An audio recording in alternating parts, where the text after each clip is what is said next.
여기 지나서도 호법 부근 정체 감안하셔야겠습니다. 중부선 이용하신다면 남이 쪽으로 진천부터 진천터널까지가 시간적 여유 많이 필요하겠습니다. 지금까지 한국도로공사 교통방송센터였습니다.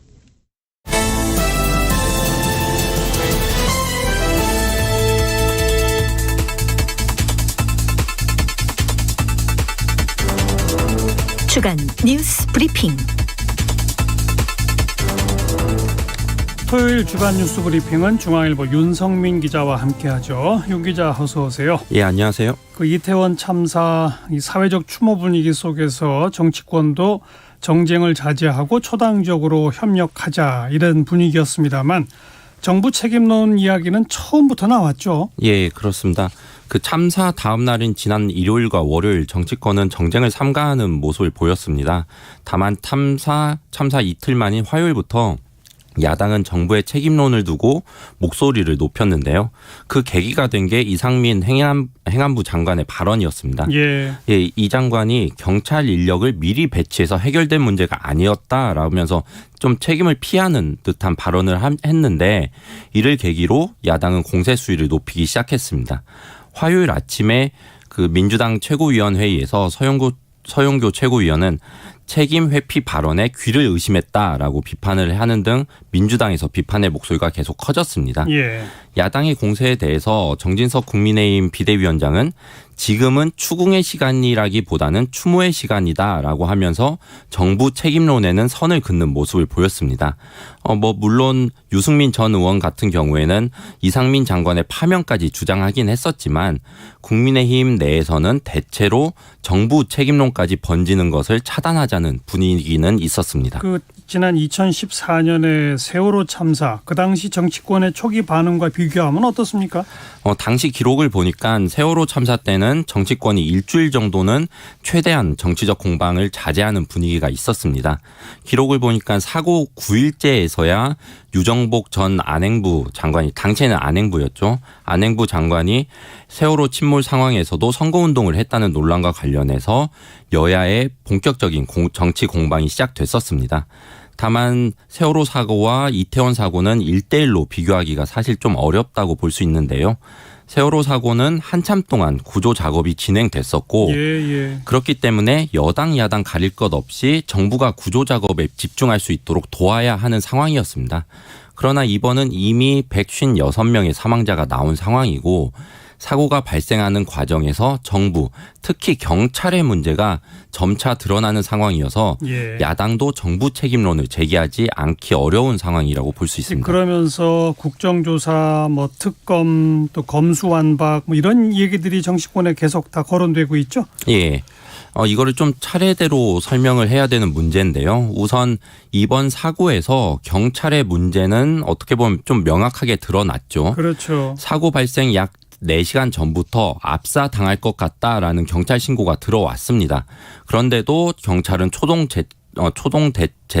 대처를 하지 않았고 압사 관련 신고만 총 11건이었는데 아무런 조치를 하지 않았다는 점이 이번에 확인이 됐었습니다. 맞아요. 여기에 지휘부의 문제도 드러났는데요. 윤익은 경찰청장은 캠핑장에서 잠을 자다가 보고를 놓쳤어요. 또 이임재 용산경찰서장은 사고 당일에 9시 30분쯤 첫 보고를 받고도 현장에 도착한 시간은 11시가 넘은 시간이었어요. 그래서 이 90분 동안 뭐 했냐 이 미스터리에 대한 얘기도 나오고 있고요. 그렇죠. 또 사고 당일 서울경찰청의 상황관리관으로 근무했던 류미진 총경은 서울청 내의 상황실에서 원래 근무해야 되는데 그 상황실이 아니라 자기 사무실에서 근무하다가 그 보고도 사고 발생 1시간 반 정도 지나고 나서야 보고를 받았다는 사실도 드러났습니다. 예. 그러면서 경찰 일선 그리고 지휘부 전체적으로 문제가 있었다는 게 드러난 건데 이런 문제들이 확인되면서 경찰청 특수본이 서울경찰청과 용산경찰서 등 8기관을 압수수색하면서 강제 수사에 나섰습니다. 근데 그 압수수색 대상에서도 정작 지금 그 행적에 문제가 제기되고 있는 용산경찰서장 또 서울경찰청장 이 두 사람의 집무실은 압수수색 대상에서 제외가 됐잖아요. 예. 초기 대응과 지휘체계의 핵심 인물이 용산경찰서장과 서울경찰청장이잖아요. 그런데 이 두 명의 사무실 압수수색은 빠진 겁니다.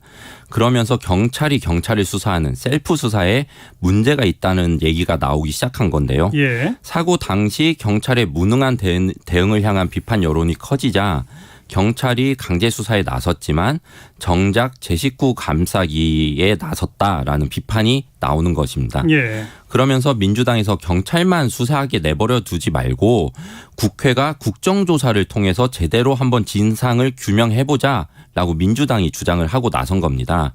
그러나 국민의힘은 국정조사 주장을 정치적 노림수에 따른 것이라고 보고 있는데요. 국정조사는 일단 사실 강제 수사권이 없어서 한계가 있습니다. 그렇죠. 그리고 경찰의 수사가 이제야 시작됐는데 벌써부터 국정조사 얘기하는 것은 앞뒤가 맞지 않다 이런 반박도 나오고 있고요. 주호영 국민의힘 원내대표는 민주당이 국정조사 요구를 할 수는 있다. 그러나 수사 결과를 보고 결정해도 된다 이런 입장을 보였습니다. 이에 대해서는 사실상 국정조사를 거부한 것이라는 해석도 나오고 있고요.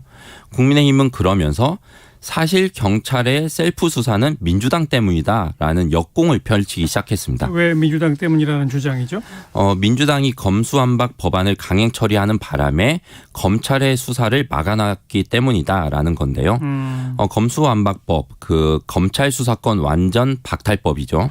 민주당이 지난 4월과 5월에 이 법을 강행 처리했는데 그 전까지는 검찰이 직접 수사할 수 있는 범죄가 6개였습니다. 부패, 경제, 공직자 선거 방위 사업 이런 범죄 플러스 대형 참사 범죄가 포함돼 있었거든요. 그렇죠. 그러니까 그 전에는 대형 참사가 벌어지면 검찰이 수사를 할 수 있었어요. 그런데 민주당이 검수완박법을 강행 처리하면서 검찰은 부패 범죄 그리고 경제 범죄 이 두 개만 수사할 수 있도록 제한이 됐습니다. 예. 결국에는 대형 참사 범죄는 수사할 수 없게 된 거죠. 이런 이유 때문에 이태원 참사에서 경찰의 잘못이 큰데도 불구하고 이를 검찰이 수사하지 못하는 상황이 된 겁니다. 그래서 국민의힘은 검수완박법을 강행 처리한 민주당이 국정조사 운운하는 것은 맞지 않다라고 보고 있고 검수완박법을 개정해서 원상태로 돌려두는 게 먼저다 이런 주장을 하고 있는 겁니다. 예. 이런 논의 속에서 검수완박법 개정은 시간이 오래 걸리고 또 국정조사는 실효성이 떨어지는 문제가 있으니까 그냥 특검을 하자 이런 주장도 나오고 있는 겁니다. 특검은 기소와 수사를 전담하는 임시기관이라서 검수완박법 상관없이 대형 참사라도 그 수사를 할 수 있거든요. 예. 아무튼 정치권에서 거론되는 게 야당이 요구하는 국정조사, 여당이 말하는 검수완박법 재개정, 또 특검 도입. 근데 이게 다 실현 가능성은 있어요? 어때요? 사실 가능성이 낮다고 봐야 될 것 같습니다. 그 현재로서는 여야의 정치적 유불리에서 나온 주장에 불과하다고 볼 수 있을 것 같은데요. 국정조사는 여야 합의가 돼야 가능한데 여당이 반대하고 있어서 현재로서는 불가능하고요. 또 검수완박법 재개정은 일단 시간이 너무 오래 걸립니다. 그리고 야당도 반대하고 있어서 어렵고요. 특검은 할 수는 있지만 이제 경찰 수사가 시작됐는데 그리고 경찰 수사에서 명확한 문제가 나타나지 않은 상황에서 특검을 바로 시작한다는 것은 또 명분도 부족한 상황이고요. 예. 주호영 국민의힘 원내대표도 필요하다면 하겠지만 특검은 일반 수사가 부족할 때 하는 예외적인 것이다 라고 하면서 현재로서는 반대 뜻을 밝혔습니다.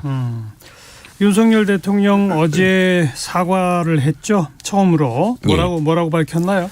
국민 생명과 안전을 책임져야 하는 대통령으로서 비통하고 죄송한 마음이다. 이렇게 말을 하면서 고개를 숙였습니다. 서울 종로구 조계사에서 열린 이태원 참사 추모 위령 법회에 참석해서 추도사를 하면서 이렇게 사과한 건데요. 윤 대통령은 매일 이태원 참사 관련 조문을 하고 있는데 참사 엿새 만에 처음으로 한 겁니다. 정치권 얘기를 들어보면 당초엔 국가 애도 기간이 끝난 다음 주 초에 윤 대통령이 사과를 하려고 했다고 해요. 예. 그런데 압사 사고가 발생하기 4시간 전부터 경찰 신고가 있었다라는 사실이 드러나면서 정부 책임론이 계속 커지고 있는 상황이었었거든요. 그러면서 여론이 안 좋아지면서 사과 시점을 좀 앞당겼다고 합니다. 예. 정치권의 관심사 중에 하나는 이상민 행안부 장관 또 윤희근 경찰청장의 경질 여부인데 예. 뭐 가능성이 높아져 가고 있죠? 예. 근데 경질을 하더라도 사구 수습이 모두 된 이후에 한다라는 게 대통령실과 여당의 입장입니다. 수습 이후가 중요할 텐데 이번에 경찰 문제가 드러난 만큼 윤희근 경찰청장은 경질이 불가피할 것으로 다들 보고 있고요. 그런데 이상민 장관의 경우에 내각에서 한동훈 장관과 함께 윤 대통령의 최측근으로 분류되고 있죠. 그래서 과연 문책성 인사가 될 것이냐 이게 관건인데요. 이번 주 초까지만 해도 여당 내에서는 이상민 장관 경질까지는 굳이 필요 없다 이런 의견이 많았습니다. 왜냐하면 경찰청장 같은 경우에는 이번 사건에서 직접 책임을 져야 하는 그 자리에 있다고 볼 수 있는데 예. 이상민 장관은 행안부 장관으로서 약간 거리가 있다. 그래서 직접적인 책임이 있다라고 말하기는 약간 애매한 부분이 있었거든요. 그런데 경찰 신고 내역이 공개되면서 여론이 갑자기 나빠지기 시작했습니다. 정부 책임론이 점점 더 커지고 있고 그렇죠. 여기에다가 이상민 장관의 말실수가 있었죠. 그게 먼저 있었죠. 예, 그러면서 연말에 내각 쇄신이 필요할 텐데 그때 함께 교체하는 그런 방식의 이 경질이 필요하다라는 주장이 여당 내에서도 갑자기 커지고 있습니다. 네, 알겠고요. 그 뭐 다른 사고입니다만은 그 경북 봉화군의 아연광산에서 발생한 갱도 붕괴 사고 고립됐던 작업자 2명이 무사히 구조됐습니다. 이건 참 다행이에요. 예, 좀 내용을 전해드리면 지난달 26일에 그 광산이 붕괴를 했었습니다. 예. 그러면서 지하 190m에 작업자 2명이 고립이 된 상황이었는데 이후에 구조당국은 음향 탐지기를 이용해서 생사 확인 작업을 계속 해왔고요. 그리고 생사가 확인되면서 갱도를 파고 들어가면서 구조 작업을 했습니다. 그 결과 결국 9일 만에 시간으로는 221시간 만에 작업반장 62세 박모 씨와 보조 작업자 56세 박모 씨를 구조를 했습니다. 네. 이들은 모닥불을 피우고 체온을 유지했고 커피 믹스가 있어서 이를 먹으면서 허기를 달랬다고 하고요. 이들은 현재는 안동병원으로 이송된 상태고 건강 상태는 양호하다고 합니다. 참으로 다행입니다. 그런 가운데 북한의 도발 이번 주에도 계속됐어요. 지난 2일에는 울릉군 전역에 공습경보 울리는 일도 있었죠? 예, 북한이 오전 8시 51분 탄도미사일을 쐈는데 이 중 한 발이 울릉도 방향으로 날아갔기 때문입니다. 북한이 북방 한계선 NLL이죠. 그 남쪽으로 미사일을 쏜 것은 분단 이후 처음입니다. 그만큼 도발의 수위가 높아졌다고 볼 수 있는 건데 그날 북한은 온종일 미사일 25발 그리고 포격 100여 발 이거를 동해와 서해에 쏴가면서 도발을 계속했습니다. 예. 북한의 이날 도발은 한미연합 공중훈련을 의식한 것이라는 해석이 나오고 있고요. 다만 북한은 그간 한국 여론을 의식해서 최소한의 선은 넘지 않았었거든요. 그래서 북한이 이태원 사고 상황을 고려해서 북방 한계선 이남으로 이렇게 미사일을 쏘는 등의 그 고강도 도발에는 신중할 것으로 봤는데 북한은 이런 예상을 깨고 고강도 도발을 했습니다. 우리 군도 맞대응을 했죠? 예, 북한의 미사일이 그 북방 한계선 이남으로 발사되자 윤 대통령은 맞대응 지시를 내렸습니다. 이에 따라서 군 당국은 즉각 F-15K 그리고 KF-16 전투기를 출격시켜서 오전 11시 10분쯤에 공대지 미사일 3발을 그 북방 한계선 북방 쪽으로 공해상에 정밀 사격을 했고요. 예. 여기에 한미 공군은 고조되는 북한의 도발 위협을 감안해서 당초 원래 4일까지만 실시하기로 했던 대규모 연합 공중훈련 기간을 연장하기로 합의를 했고요. 공군은 한미동맹의 굳건한 연합 방위태세를 보여주는 것이 필요하다는 점에 한국과 미국이 공감했다라고 설명을 했습니다. 그러나 북한은 담화를 통해서 미국과 남조선은 엄청난 실수를 저질렀다는 것을 알게 될 것이다 라고 밝히고 연이어서 동해상으로 단거리 미사일을 발사를 했고요. 그리고 지난 3일에는 대륙간 탄도미사일 ICBM이죠. 이것을 발사했는데 정상 비행에는 실패한 것으로 파악되기도 했습니다. 네. 마지막으로 이재명 민주당 대표 측근에 대한 수사 상황도 정리해보죠. 지난달 22일 이 대표의 최측근으로 꼽히는 김용 민주연구원 부원장이 구속되면서 수사가 급물살을 탔었는데 그 이후로 지금까지 진전이 있었답니까? 좀 진전이 없는 상황인데요. 김용 부원장이 검찰 조사에서 입을 다물면서 검찰과 김 부원장 간의 치열한 수싸움이 계속되는 상황입니다. 검찰의 회유 전략에도 불구하고 김 부원장은 지난해 4월에서 8월 사이에 유동규로부터 건네받은 6억 원의 용처 등은 물론이고 일체의 진술을 거부하는 것으로 알려지고 있습니다. 김 부원장의 구속 기한은 8일이면 만료가 돼서 더 뭔가 김 부원장한테 검찰이 더 듣지는 못할 거다 이런 전망들이 나오고 있고요. 예. 다만 검찰은 김용 부원장 진술 없이도 이미 충분히 증언과 물증 등을 확보해서 공소 제기에는 문제가 없다는 입장입니다. 알겠습니다. 중앙일보 윤성민 기자 수고하셨어요. 네, 정관용의 시사본부 듣고 계십니다. 12시 28분 막 지났네요. 기상청과 교통정보센터 연결해서 날씨와 도로 상황 알아봅니다. 기상청의 송소진 씨. 오늘 아침은 올가을 들어 가장 추웠습니다. 서울의 아침 기온이 0.8도로 평년보다 5도 정도 낮았고요. 일부 내륙과 산지의 기온은 영하 5도 안팎까지 떨어지며 12월 초에 해당하는 기온을 보였는데요. 낮에는 아침보다 15도 안팎 오르면서 서울과 대전 14도, 광주, 대구 15도, 부산 18도 등으로 어제보다 2도에서 4도 정도 높겠습니다.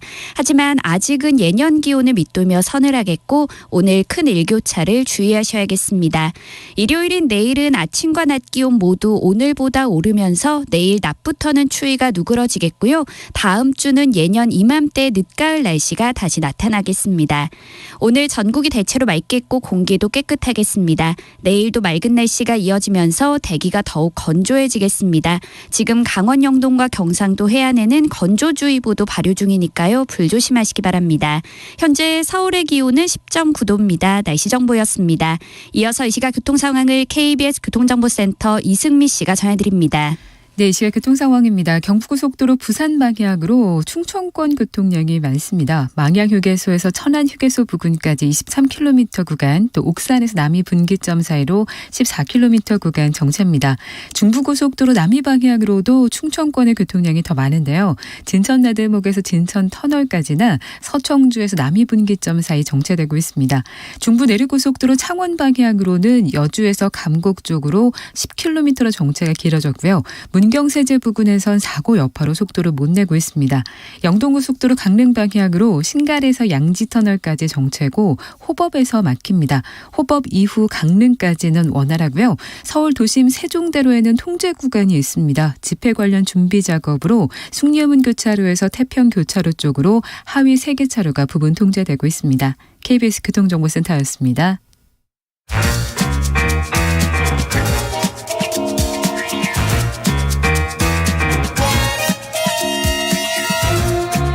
KBS 1라디오의 시계는 쉬지 않고 돌아갑니다. 주말 정오, 정관용의 시사본부. 이번 한 주는 이태원 참사 희생자를 위로하는 국가 애도기간, 추모기간이었죠. 그런데 이제 며칠 하루하루 시간이 지나면서 이태원 참사 재발 방지를 위한 사고 원인 규명, 정치권 움직임이 빨라지고 있는 그런 상황입니다. 자, 오늘은 새로운 대표로 선출돼서 지금 정의당을 이끌고 계신 분이죠. 정의당의 이정미 대표 연결해서 이 정치권 현안들 또 정의당의 미래에 대한 이야기 차근차근 들어보도록 합니다. 이 대표 안녕하세요. 네, 안녕하십니까. 네, 두 번째 대표직을 맡게 됐네요. 네, 여러 가지 어깨가 많이 무겁습니다. 그 경선에서 압도적인 지지를 받으셨던데 당원들의 뜻이 뭐라고 생각하십니까? 정의당이 지금 양당 대결 구조 안에서 그동안 제대로 보살피지 못한 많은 민생 위기들, 경제 위기, 그리고 코로나 재난을 비롯한 여러 가지 이제 환경 위기들이 불어닥치고 있지 않습니까? 이런 것에 정말 정의당이 힘을 다시 하나로 모아서 제대로 대응해 나가라고 하는 그런 뜻으로 받아들이고 있습니다. 네. 이게 사실 이번에 대표 다시 뽑기 이전에 그 재창당 결의까지 하고 이제 당명도 곧 바뀌게 되죠? 예, 지금 대의원대에서 결의된 내용에 따라서요, 정의당이 외연을 더 확장하고 21세기 빠르게 변하는 시대에 걸맞는 가치와 비전을 좀 더 분명히 하고 그 속에서 그 가치와 비전에 부합되는 당명 개정까지 이렇게 앞으로 한 1년 동안 여러 가지 일들을 담당을 해야 합니다. 그런 당명까지 바꾸는 재창당을 결의하게 된 것은 그만큼 정의당이 어려운 상황, 위기에 빠졌다는 얘기일 텐데 정의당이 이렇게 어려워지게 된 진짜 큰 이유가 뭐라고 생각하십니까? 지난 한 3년 동안 정의당이 분명한 자기 존재감과 목소리를 제대로 내지 못했다라는 질책들을 많이 받고 있습니다. 그러니까 소위 이제 양자택일 정치, 이 당이냐 저 당이냐, 거기에서 정의당이 누구 편을 들 거냐, 이런 것에 많이 흔들려 왔다고 생각이 듭니다. 예. 대한민국에 분명히 제3정당의 존재 이유가 있을 텐데 그 이유를 정확하게 정의당이 보여드리지 못했던 측면들이 있다고 보고요. 앞으로 이제 당의 힘을 하나로 모아서 그 원칙과 기준으로 당을 운영해 나가고 정의당의 목소리를 더 크게 내도록 하겠습니다. 네. 정의당 얘기는 잠시 후에 다시 한번 여쭤보겠고, 이태원 참사 어떻게 보세요? 정말 너무 참담하고 그 정치인의 한 사람으로 너무 부끄럽고 죄송합니다. 우리가 세월호라고 하는 정말 큰 참사를 겪고 나서 두 번 다시 특히나 우리 젊은이들에게 이런 아픔을 주지 않는 대한민국 만들겠다고 다짐에 또 다짐을 했는데 결과적으로 이게 충분히 막을 수 있는 예측된 인재였다라는 점에서 예. 이 부분에 대한 어떤 강한 책임을 느끼고 있습니다. 예. 거리의 플랜카드들을 보면 어떤 정당이 내걸었느냐에 따라서 표현도 다르더라고요. 할로윈 사고 사망자라고 쓴 데도 있고 이태원 참사 희생자라고 쓴 데도 있고 이렇게 용어가 다른 건 왜 이렇다고 보십니까? 그러니까 지금 이 문제에 결정적인 책임을 져야 될 행안부가 이 지침을 내렸다는 것 아닙니까? 사고와 사망자라고 해야 한다. 이런 중립적 표현은 결국은 이 일은 그 어떤 특정한 책임이 있는 것이 아니다. 참사와 희생자라고 하는 것은 국가가 이들을 지켜주지 못해서 발생한 사고로 인한 우리의 표현인데 예. 그 국가적 책임이라고 하는 것을 회피하는 그런 발언이라고 봅니다. 정부 책임 안 지려고 할로윈 사고 사망자라는 표현을 지침으로 내렸다 이렇게 보신다?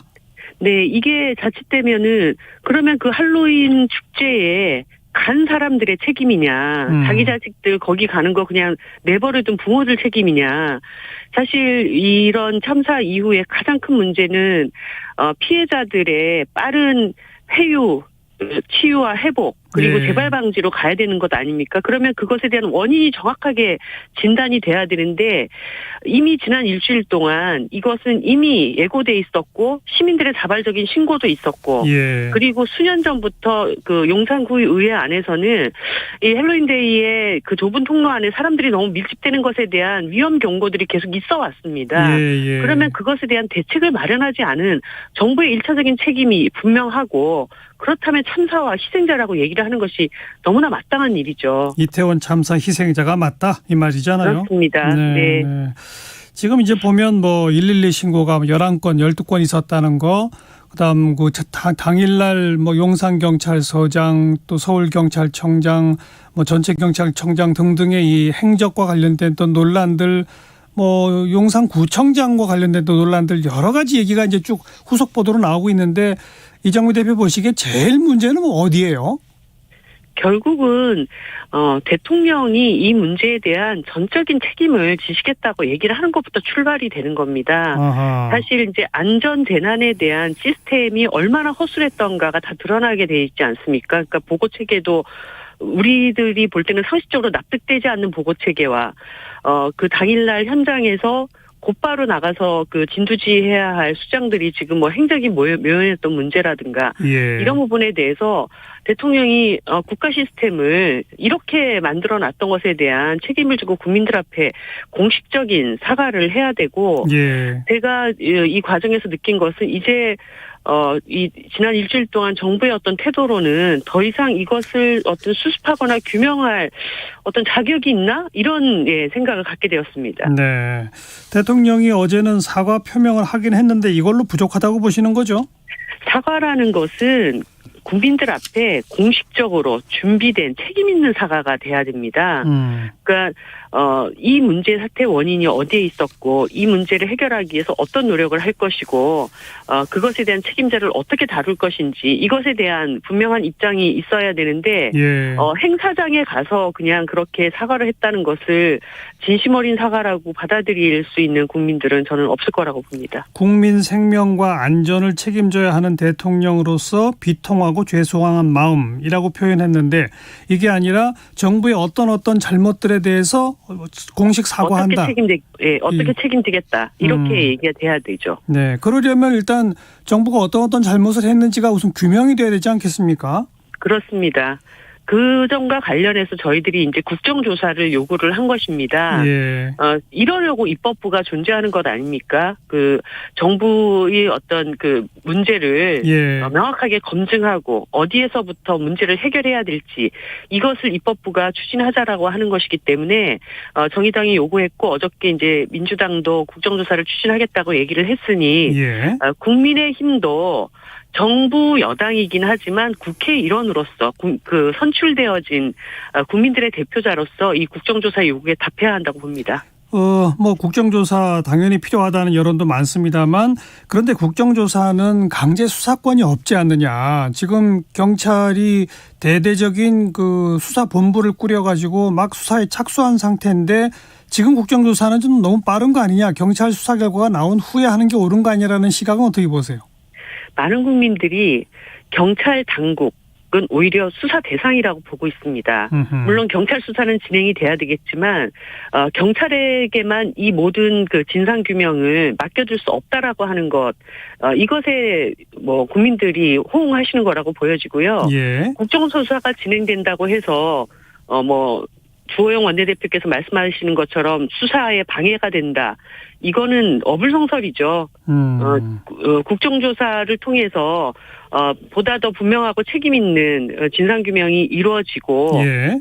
그 수사를 전적으로 경찰에게만 맡겨둘 수 없다라고 하는 점을 분명히 말씀드립니다. 지금 여당 일각에서는 지금 경찰이 경찰 스스로 수사하는 이런 상황을 만든 거는 민주당 때문이다. 검찰로부터 수사권을 조정해가지고 대형 참사를 검찰 수사 대상에서 뺐기 때문이다라는 주장이 나오는 건 어떻게 보세요? 정진석 원내대표께서 이 과정에서 정쟁하지 말아야 된다. 추궁할 시간이 아니다. 이런 말씀을 하셨는데요. 지금 비대위원장이. 정말, 예. 정말 난데없는 정쟁입니다. 지금 이 와중에 검수완박 얘기가 왜 나옵니까? 경찰 수사가 미진하고 그 수사에 대한 의지가 불분명하다. 이러면 저는 이 사안은 지금 정부기관이 다 연루가 되어 있는 문제이기 때문에 예. 특검으로도 이 문제를 충분히 해결할 수 있다고 봅니다. 그런 점에서 예. 한동훈 장관께서는 그런 얘기를 지금 꺼내신 건 정말 부적절한 이야기죠. 그러니까 경찰 수사는 수사대로 하라. 그러나 국정조사는 해야 된다. 그 경찰 수사 이후에는 특검도 필요하다. 이 말씀인가요? 네, 그렇게 생각합니다. 그리고 이상민 행안부 장관, 윤익은 경찰청장의 경질도 요구하셨죠? 네, 두 사람의 즉각적인 파면이 필요하고요. 제가 그 한덕수 국무총리의 외신 기자 브리핑을 보면서 정말 이 참담한 마음에 국민들의 참담한 마음에 기름을 끼얹는 이런 상황이었다고 저는 봅니다. 대통령께서도 뭐 지난주에 출근길 브리핑에서 국격이라는 얘기를 하셨던데 수많은 국민들의 죽음뿐만 아니라 외국인 사망자도 지금 희생자도 발생하지 않았습니까? 네. 전 세계가 이 대한민국이 이 사태를 어떻게 해결해 나가려고 하는가 이목이 집중돼 있는 가운데서 소위 이 참사를 농담으로 받아치는 이런 태도는 그야말로 국격의 심각한 그 그 심각한 어떤 모습을 보여주는 것이죠. 그런 점에서 한덕수 국무총리의 경질은 피할 수 없는 상황이라고 저는 보고 있습니다. 이런 상황에서 어느 누가 세계인이 저 대한민국이 이런 참사에 제대로 대응할 수 있는 대한민국이다라는 신뢰를 가질 수가 있겠습니까? 행안부 장관, 경찰청장은 즉각 파면, 그리고 총리는 경질해야 한다, 이 말씀이네요. 네, 그렇습니다. 일각에선 또 용산구청장과 서울시장 거론도 하던데 이 부분의 책임은 어떻다고 보세요? 이 부분은 이제 수사를 하고 책임을 분명하게 물어야 되는 영역이라고 봅니다. 지금 사실 이게 총체적인 난국입니다. 이 정부 전체의 어떤 구성이 지금 이 재난 안전을 가장 최우선에 해야 될 이 시기에 그것에 대한 대비 태세가 아무것도 안 돼 있다라고 하는 것이 다 드러났기 때문에 정말 이 정부의 구성원들이 나라를 정말 안정적으로 잘 끌고 갈 수 있을지 정말 회의감이 듭니다. 네.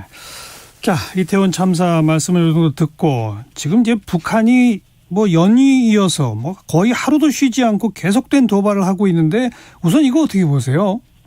저는 최근에 이 사태를 보면서 정말 이렇게 설마가 사람 잡는다라는 말이 있지 않습니까? 네.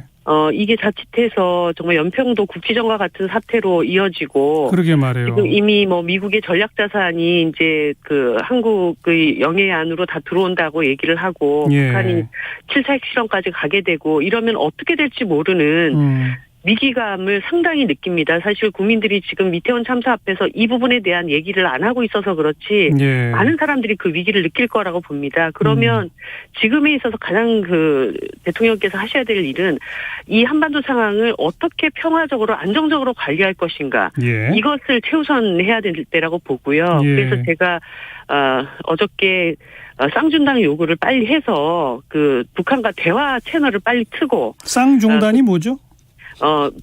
한미합동연합훈련 중단하고, 그러면 북한도 지금 미사일 공격을 중단하고, 다시 대화를 통해서 이 상황을 어떻게 수습해 나갈지, 지금 이게 북한만 피해를 입고 남한만 피해를 입는 게 아니라 한반도 전체가 전쟁이 일어나면 진짜 어떻게 될지 모르는 상황이기 때문에 이 한반도에 살고 있는 이 수많은 시민들의 생명 안전을 위해서 일단 대화부터 시작합시다.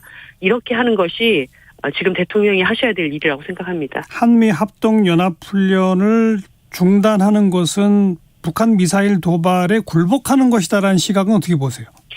지금 그게 굴복 여부가 아니라 사태가 더 악화되는 것을 막는 것이 지금은 최우선적인 문제 아닙니까? 그 두 가지 요구를 미사일 발사 중단해라. 한미연합훈련 우린 중단할게.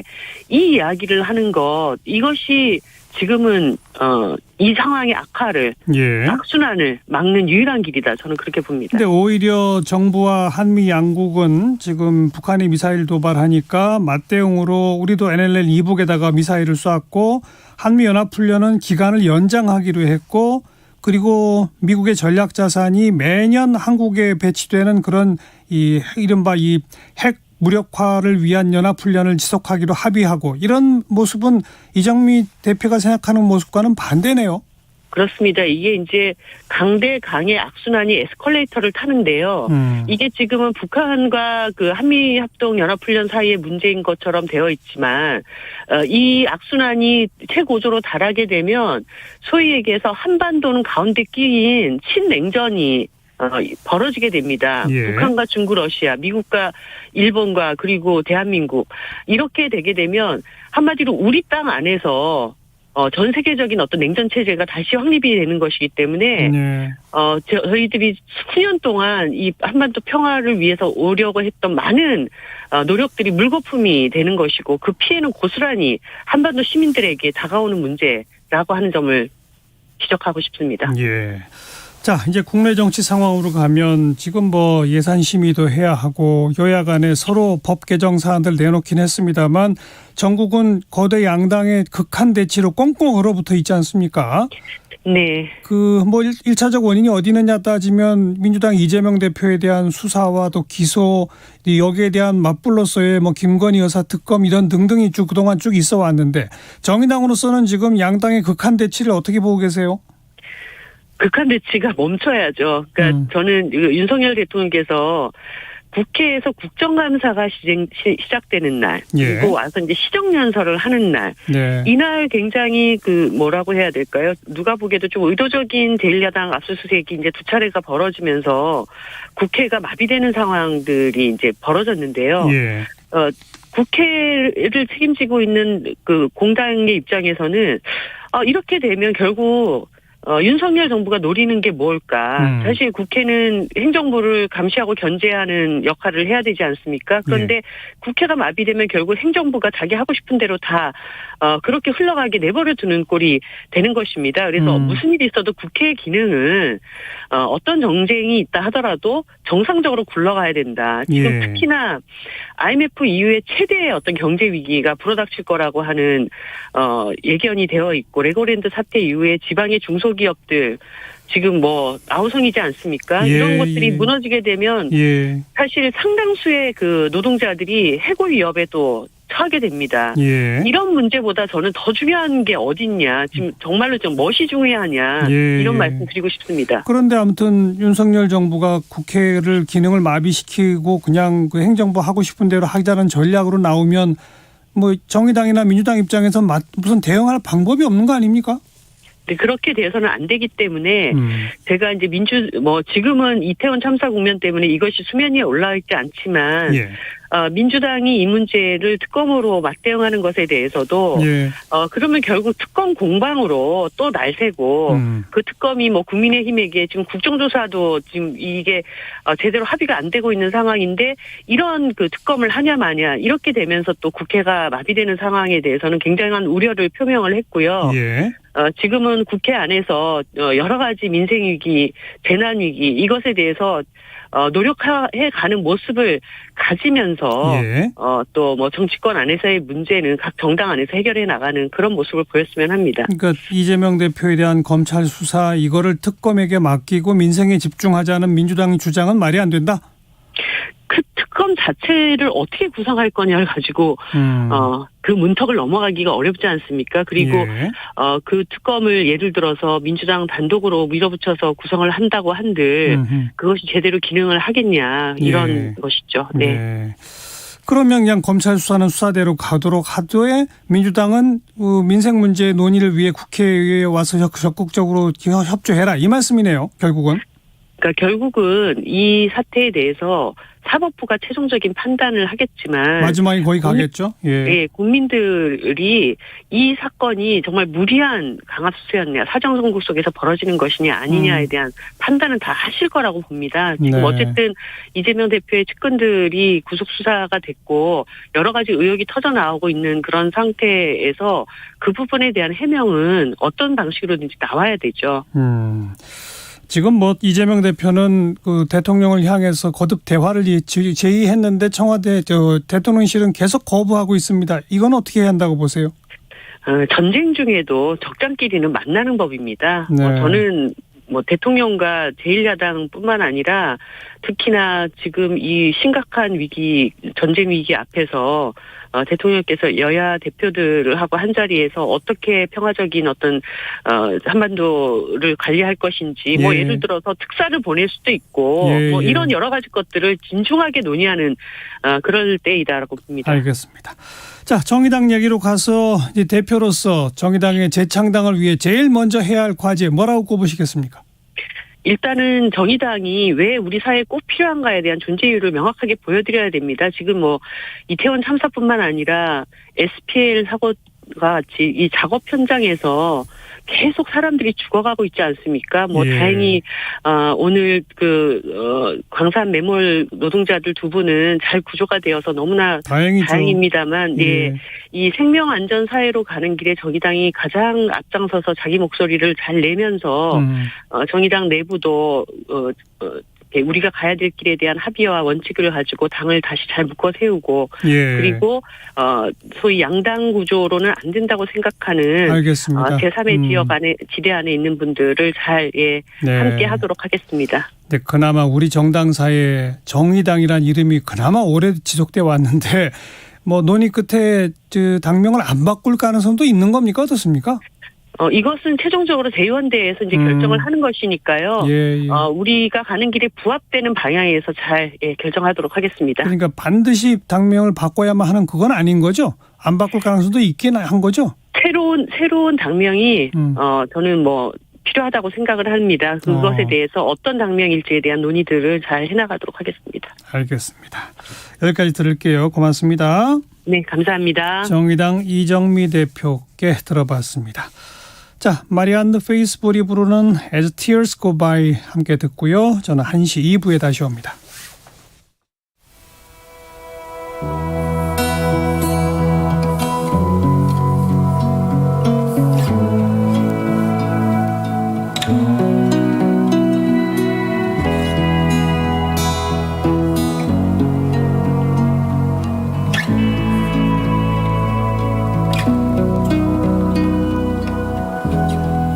It is the evening of the day. I sit and watch the children play. Smiling faces I